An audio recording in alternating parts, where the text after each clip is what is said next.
మీ business ఏదైనా మీ ఊర్లో promotion చేయాలంటే అది సుమన్ టీవీతోనే సాధ్యం. ఇప్పుడే సంప్రదించండి. మాజీ ఎమ్మెల్యే వాసుపల్లి గణేష్ కుమార్ నడుపుతున్న విద్యా సంస్థలన్నింటిలో కూడా మాజీ ఎమ్మెల్యే అరాచకంగా ఈ రోజు వ్యవహరిస్తా ఉన్నాడు. మేనేజ్మెంట్ ని అలాగే వాళ్ళ ప్రిన్సిపల్ ని అందరినీ కూడా ఉపయోగించుకొని అంతకుముందు అధికారాన్ని ఉపయోగించుకొని అత్యధిక మంది విద్యార్థుల్ని కాలేజీలో చేర్పించుకున్న తర్వాత ఈ రోజు ఆ వైసీపీ ఎమ్మెల్యే మాజీ ఎమ్మెల్యే వాసుపల్లి గణేష్ కుమార్ విద్యార్థుల వద్ద నుంచి సర్టిఫికేట్ల సందర్భంలోనూ టీసీలు ఇచ్చే సందర్భంలోనూ అత్యధికంగా ఫీజులు డిమాండ్ చేస్తూ ఈ రోజు విద్యార్థులందరినీ కూడా ఇబ్బందులు పెడతా ఉన్నాడు.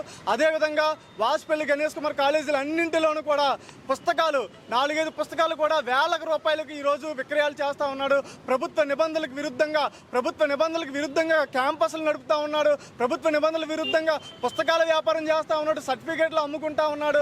అదేవిధంగా గ్రౌండ్ లేకుండా ఏ ఒక్క నామ్స్ కూడా ఈ రోజు పాటించకుండా ఈరోజు కాలేజీల నుండి సందుల్లోనూ కూడా ఈ రోజు కాలేజీలు నడుపుతూ విద్యార్థులందరినీ కూడా అవస్థలు గురి చేస్తూ ఉన్నాడు వాసుపల్లి గణేష్ కుమార్.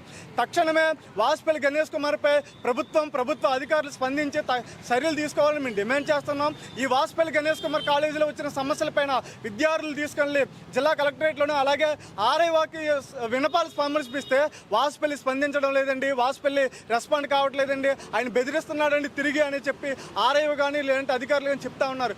అధికారులు కూడా ఈ రోజు వాసుపల్లి బెదిరించి ఈ రోజు విద్యా సంస్థలు నడుపుతున్నాడంటే ప్రభుత్వం దీనిపైన స్పందించి వాసుపల్లి విద్యా సంస్థలపైన ఖచ్చితంగా చర్యలు తీసుకొని అనార్గనైజ్డ్గా నడుపుతున్న విద్యా సంస్థలన్నింటిలో కూడా మూతవేయాలని, పుస్తకాల వ్యాపారాన్ని కట్టడి చేయాలని, అలాగే జాయినింగ్ టైంలో ఒక ఫీజు చెప్పి జాయినింగ్ అయిపోయిన తర్వాత 1,50,000, 1,60,000, 2 లక్షల వరకు ఫీజులు వసూలు చేస్తున్న వాసుపల్లి పైన ఫీజుల నియంత్రణ చట్టం అమలు చేయాలని, రకరకాల చర్యలు తీసుకోవాలని చెప్పి ఎస్ఎఫ్ఐగా మేము డిమాండ్ చేస్తున్నాం. లేని పక్షంలో తల్లిదండ్రులని విద్యార్థులు అందరినీ కలుపుకొని కూడగట్టుకుని కలెక్టరేట్ వద్ద పెద్ద ఎత్తున ధర్నా నిర్వహిస్తామని ఈ సందర్భంగా మేము తెలియజేస్తా ఉన్నాం.